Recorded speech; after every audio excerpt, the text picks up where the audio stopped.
Greetings, I'm Angel Lopez, Director of Communications for the City of League City. It's a busy time in the city and there's lots happening this week. Work on Calder Road continues. S.J. Lewis, who was responsible for the sanitary sewer portion of the project, is in the process of finishing up their work. As they do, Texas Sterling is on site and was issued a notice to proceed with the roadway construction and utility relocation on January 16th. Estimated completion time for the project is summer 2018. Intersection improvements to address chronic congestion at South Shore Harbor Boulevard and League City Parkway continue to progress. The estimated completion dates for League City Parkway eastbound is February 9th and westbound is March 9th. Improvements to the area include the addition of auxiliary left and right turns on all approaches. Texas New Mexico Power has begun rerouting a primary power distribution line from Park Avenue along East Walker Street and Reynolds Avenue. This will help facilitate the undergrounding of power lines along Park Avenue and ultimately Main Street. We anticipate this work to be completed in the spring. Construction on Interstate 45 continues. We have a link to the TxDOT construction updates page linked on our website. This past week, one of our contractors was out doing some rehabilitation work on a sanitary sewer manhole between Davis Road and Constellation Boulevard at FM 2094. The work has been completed and we appreciate your patience as we work to ensure your safety. This week, Jasmine O'Keefe with the city's animal shelter joins us to share what specials they have going on right now. Hi, my name is Jasmine O'Keefe. I'm the League City Animal Shelter Volunteer Coordinator. We have a couple adoption specials going on in the month of February. We have one where all animals that are gray or darker are half off, and we also have a Mardi Gras special. So the day of Mardi Gras, it'll be half off for all of the animals as well. Let's join Kenny Walsh for more on what's happening with the Parks Department. Hello, Kenny Walsh again, Recreation Superintendent. I'm joined today by some awesome kids from our Homeschool PE program. We meet here at Hometown Heroes Park every Monday and Wednesday. In the afternoons, it's a great opportunity for homeschool students to get out of the house, come out, get active, have a lot of fun games around with some really good trained quality staff. It's a lot of fun. Right here at Hometown Heroes Park. Friday, February 10th, we have our monthly Kids Night at the Rec right here at Hometown Heroes Park. It's Friday night from 6 to 10. We serve them dinner. We have nice pizza, we have games for them. It's a great night out for the parents, 6 p.m. to 10 p.m. It's only $15 for residents for the whole evening. Sign up at Hometown Heroes Park or online at leaguecity.com/parks. Spring break is fast approaching. We have a spring break camp for youth ages 5 to 12 right here at Hometown Heroes Park. March 13 to 17th is $125 for residents, 7 a.m. to 6 p.m. all 5 days. It's a great opportunity to keep your kids out of the house. Get them out here, have a lot of fun during spring break camp.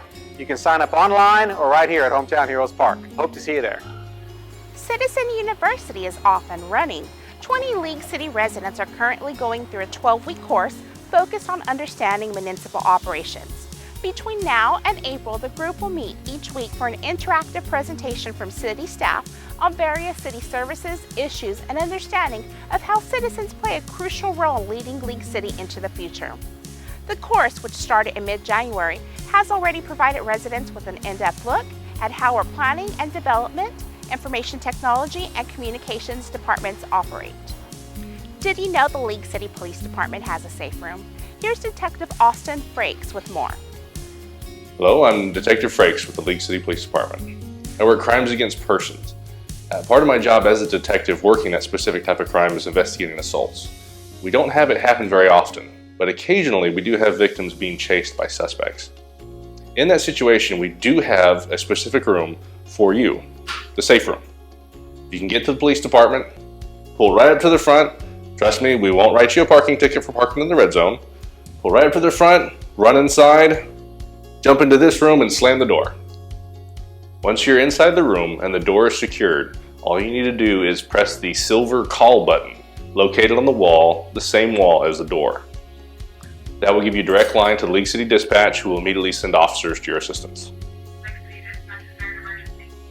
The only person that can get in after that is a police officer.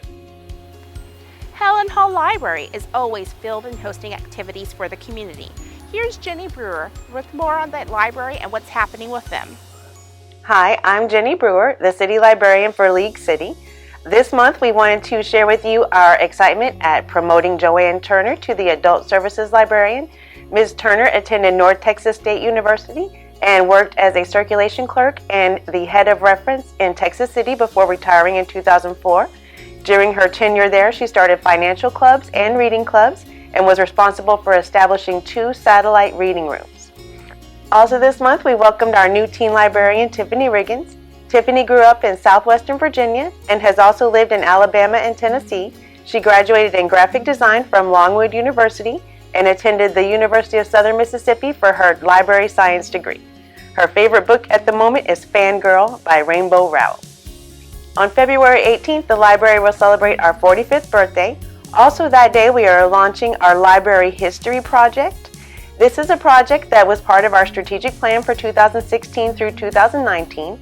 Currently, the library history is a 2-page, 421-word document that exists on the library's website, but we feel there is much more to be told, and we are hoping that we can compile a book-like history that explains in more detail a lot of the decisions and changes that have happened at the library over the years.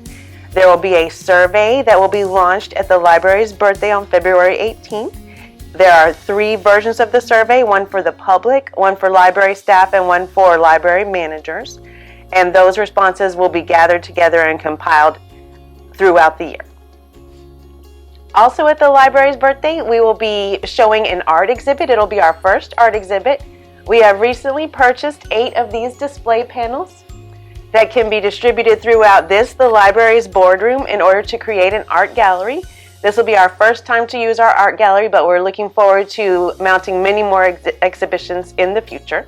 The art gallery is part of the library's Citizen Permeability Initiative, which is something that we created at the time that we created the Public Services Librarian position, and that is an initiative which allows the patrons to participate in the library culture by providing programming and volunteering, hosting meetings in our meeting room, or using our spaces for exhibiting their artwork or their collections. Public meetings and events happening this week include the 4B Board, Finance Committee, and Planning and Zoning Commission will all meet on February 6th. The library will host a toddler story time on February 6th. Preschool story time is set for February 7th. Valentine Butterflies at the Helen Hall Library is on February 8th. Pajama Story Time is on February 9th. The internationally acclaimed Bubble Show, Bubble Wonders, is scheduled for February 12th. And if you're looking to add to your family, our animal shelter will be out at PetSmart on February 11th with cute and cuddly pets needing a forever home.